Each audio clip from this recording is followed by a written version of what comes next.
According to Dr. Gabor Mate, most of the children that struggle with asthma come from backgrounds or upbringings that have high levels of chronic stress. What about children that live in polluted areas, you ask? Yes, even if children that live in polluted areas are struggling with asthma, they actually have been linked that most of them will still be coming from upbringings where there's high levels of chronic stress. Why am I linking stress and illness? Why do you think that this is important?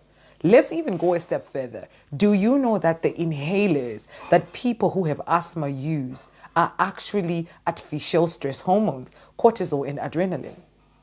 Do you not find that this is interesting? That illness is now being linked to something as stress? Why am I talking about this? Well, let's get into this video and find out, shall we?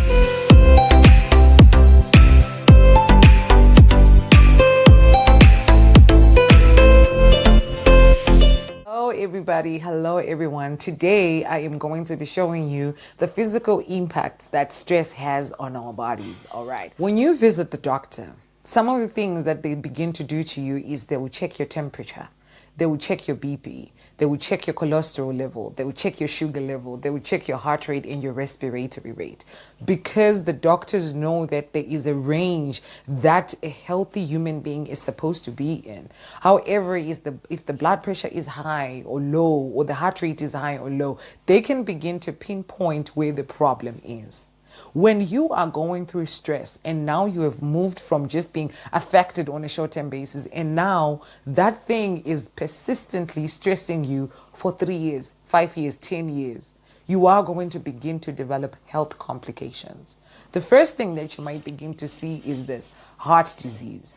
High levels of cortisol being released in your body because of stress over a long period of time will force your blood pressure and your heart rate to always be high. Chronically high levels of blood pressure will damage your heart and you might struggle from heart attacks, coronary heart disease, and eventually stroke. There is another thing: diabetes. Why is diabetes a problem? Here's the thing, ladies and gentlemen. A lot of people that have been dying during the COVID pandemic were diabetic. I'm not saying they're the only people, but most of them. Diabetes is now becoming the fastest killer in this world. But look at what stress does to your body. High levels of cortisol will force high levels of production of glucose in your body. But then here's the thing: there is no insulin to convert the sugar so that the body can use it in a healthy way, which means you are always going to have high levels of sugar swimming in your body, swimming around in your blood, and this mimics diabetes. A lot of people that were not born with diabetes will eventually develop it, even though they did not have it. And people will be like, but I was born with diabetes. Let me tell you something. Your forefather, if you can trace, might have struggled with chronic stress, developed diabetes, and now altered the genes that they are now passing it to their other generations that come after them. Chronic inflammation, the third thing. Inflammation, I defined it as the body's response to pain.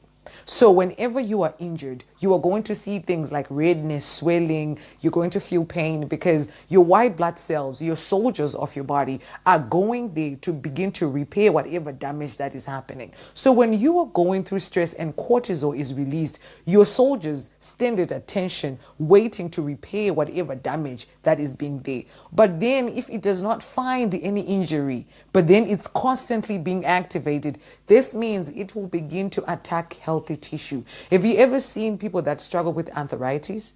This is the body attacking itself and destroying healthy tissue when it is not supposed to be so. If you ever discuss and talk to somebody who's going through arthritis, especially in the old age, they will tell you that they had difficult lives. They will tell you that they had lives where their blood pressure and heart rate was always high and elevated, which means cortisol was always being released on their bodies beyond normal levels, and they developed this illness called arthritis and other diseases that come from chronic inflammation. Another thing that happens is that when you are stressed, and the chronic inflammation and the damage of tissue, it will mean that even wounds will take time to heal. There was a research that was done, an experiment that was done. Students, medical students that were under stress, extreme stress of exams, had little wounds punctured, I think behind their ears.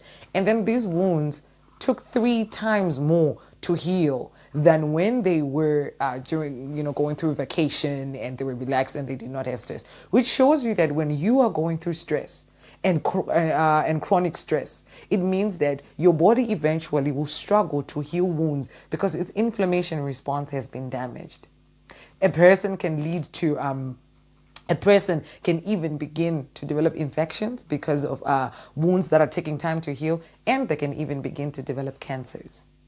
Another thing is that the immune system can become compromised. How do I mean by this? The immune system, when you are going through stress, it's temporarily shuts down. It's temporarily suppressed. This means that energy is being diverted to dealing with whatever it is that is in your environment that is upsetting you.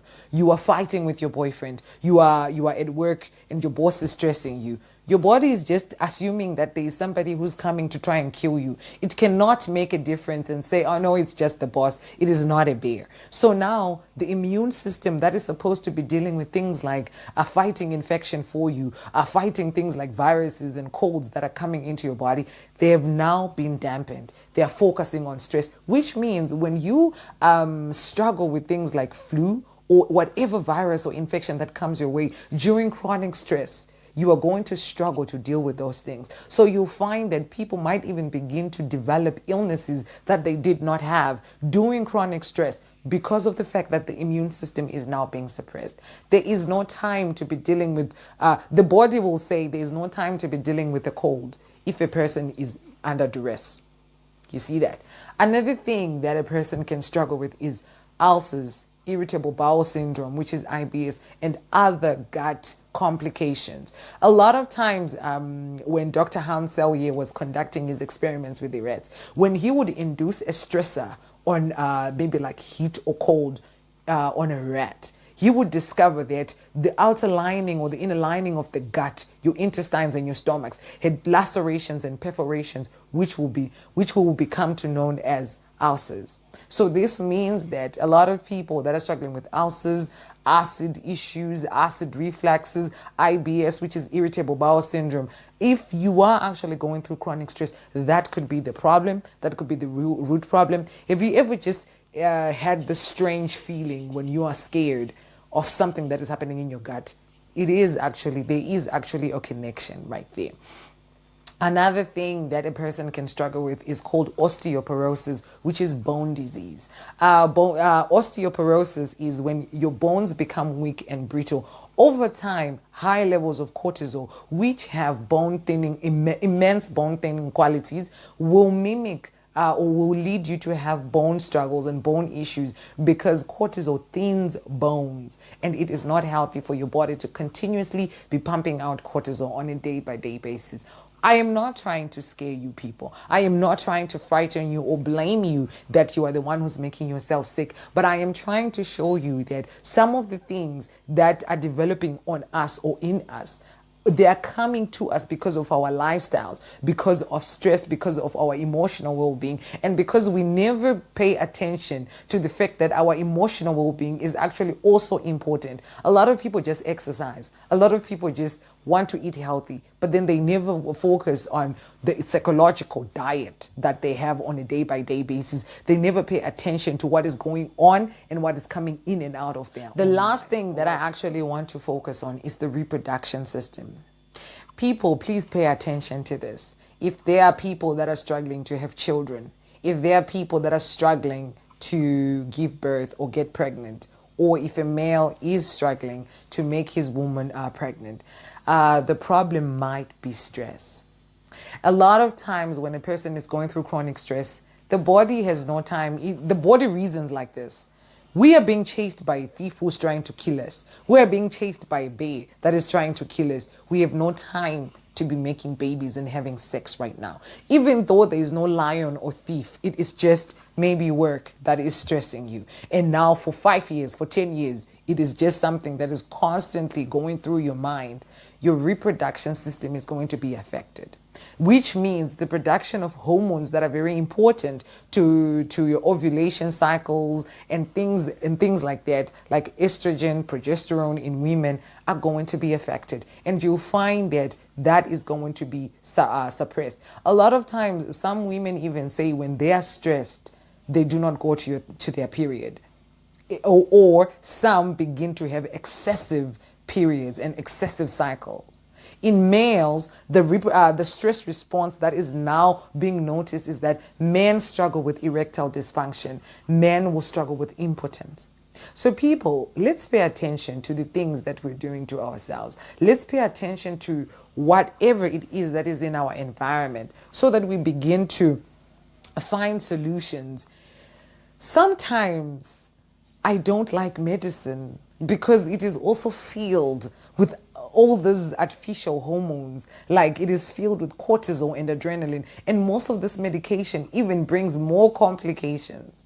So sometimes I just want to offer a person another solution, which is to look at your life and begin to have that inner healing, which will affect your body.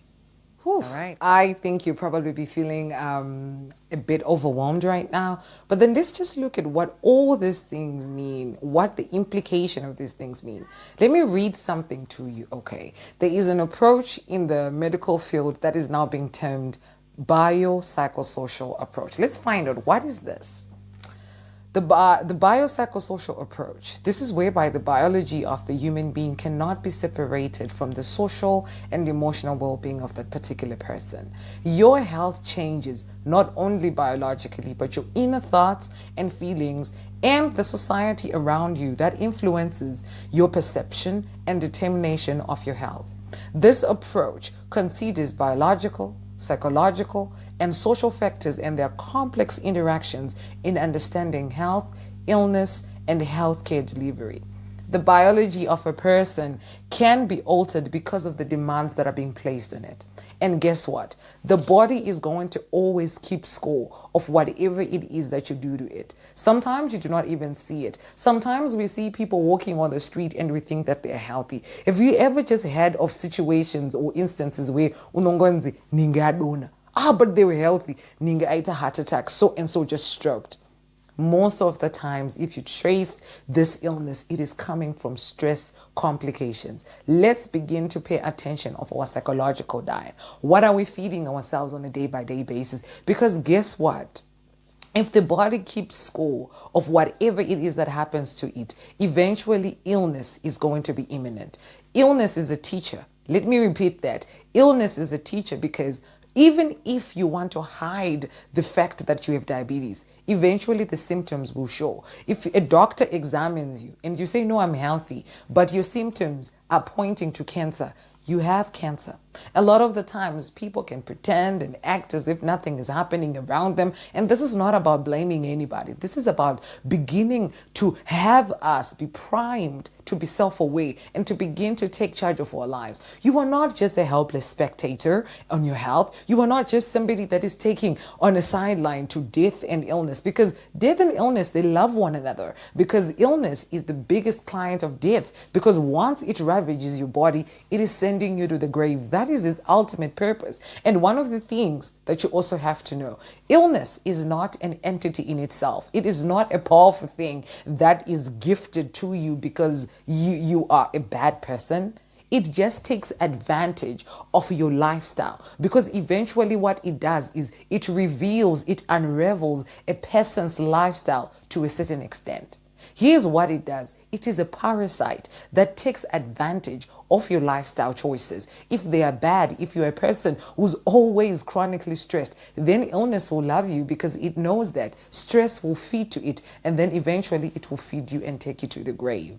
That is the goal, ladies and gentlemen. Do not entertain chronic stress. Do not be frustrated and allow yourself to continuously be affected by things on a day-by-day basis because you are making yourself sick. That is how healthy you are. Not everything can take you out unless you give it permission to. And a lot of times people are ignorant. The Bible says, my people perish because of ignorance, because we do not know what we're doing to ourselves.